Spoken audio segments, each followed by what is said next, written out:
शेवगाव तालुक्यातल्या गोळेगाव येथील पाझर तलावाची दुरुस्ती करून साठवण क्षमता वाढवण्यासाठी सिमेंटची भिंत बांधून उन्हाळ्यात नदीपात्रामध्ये पाणी सोडण्याच्या मागणीसाठी ग्रामस्थांनी सुरू केलेल्या आंदोलनात टोकाची भूमिका घेतली आहे।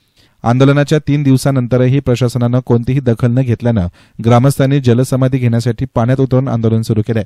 विशेष म्हणजे या आंदोलनामध्ये पुरुषांपाठोपाठ महिलाही सहभागी झाल्यात। त्यामुळे प्रशासन काय निर्णय घेते याकडे सर्वांचंच लक्ष लागून आहे।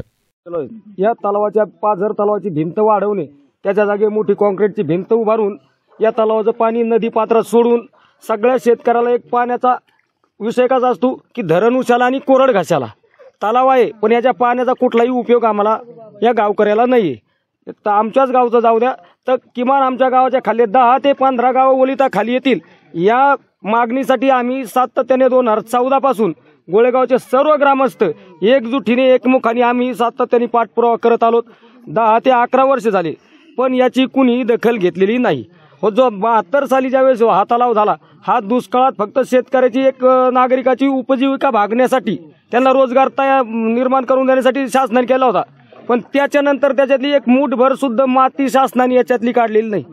तर आम्ही आंदोलन करून 5 दिवस झाले बसलोत, तरी आता शासनाचा कुठलाही जबाबदार, शासनाचा प्रतिनिधी, लोकप्रतिनिधी आमच्याकडे आलेला नाही। त्याच्यावर आज आम्ही एक आंदोलनाची दिशा बदलावी म्हणून आज एक तलावात जल आंदोलन उभारलं। आणि जर याच्यानंतर जर शासनाने आमची दखल घेतली नाही, तर आम्ही शासनाला एक इशारा देऊ इच्छितो की आम्ही गावकरी देशासाठी, मातीसाठी तर जाऊ द्या, तर आम्ही पाण्यासाठी जल समाधी घेऊन शासनाचं लक्ष आमच्याकडे नक्कीच केंद्रित करू। याच्यात आमच्यातलं कोणी शहीद झालं तरी हरकत नाही। ठीक। सरपंच, मी गोळेगाव सरपंच। आमच्या या तलावाची निर्मिती 1972 साली झाली। त्यानंतर कोणत्याही शासनाने या तलावावर 1 रुपयाही खर्च केलेला नाही आणि एवढं पाणी येतं या तलावाला, पण पूर्ण गळती होऊन निघून जातं। त्यामुळे आमच्या गावाला जानेवारी फेब्रुवारीपासून त्या पाण्याचा उपयोगच होत नाही। त्यामुळं आम्हाला या तलावाची भिंत सिमेंट कॉन्क्रीटची करून द्यावी शासनाने, एवढी आमची मागणी आहे। भिंतीची पूर्ण दुरुस्ती करून मिनी भांडारदारा करून द्यावा शासनाने, एवढी गावकऱ्यांची पूर्ण मागणी आहे। आता या मागणीसाठी आम्ही 4 दिवसापासून आंदोलन सुरू केलेलं आहे, तरी या आंदोलनाकडे शासनाने कोणतेही प्रतिनिधी कुणी आलेला नाही। त्यामुळे आम्ही आज इथे आलेलो आहे आणि याच्यावर जर शासनाने नाही निर्णय घेतला तरी आम्ही इथं जलसमाधी घेऊ।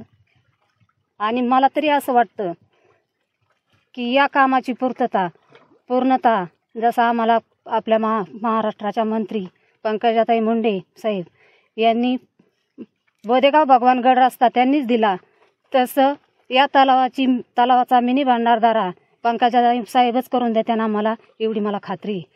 आणि गावकऱ्याला ही केशवन तलावा झाला पाहिजे। आम्ही लेकरं आमचे उपाशी मारायला लागलेत, आम्ही स्वतः तलावा केलेला आहे। आमचं पाणी दुसरीकडे गेलं नाही पाहिजे, आम्हाला मिळून द्या। आमचे लेकरं उपाशी रस्त्यावर बसलेत, 8 रोज झालं उपाशी, रातून दिवस 4 फाडत आहेत। हे ऐकायचं का नाही? पाणी साठवण क्षमता वाढली पाहिजे किंवा या ठिकाणी मातीच्या भिंतीऐवजी सिमेंट कॉन्क्रीटची भिंत होऊन पाणी साठा वाढल्यानंतर उन्हाळ्यातील 2-4 महिने नदीपात्रात पाणी सोडून शेतकऱ्याला त्याचा फायदा होईल। आज तुम्ही काय चालेल? आज आम्ही गेल्या 24 फेब्रुवारीपासून गावात धरणे आंदोलन सुरू केलं आहे, परंतु प्रशासनाने कुठल्याही प्रकारचा प्रतिसाद आम्हाला दिला नाही।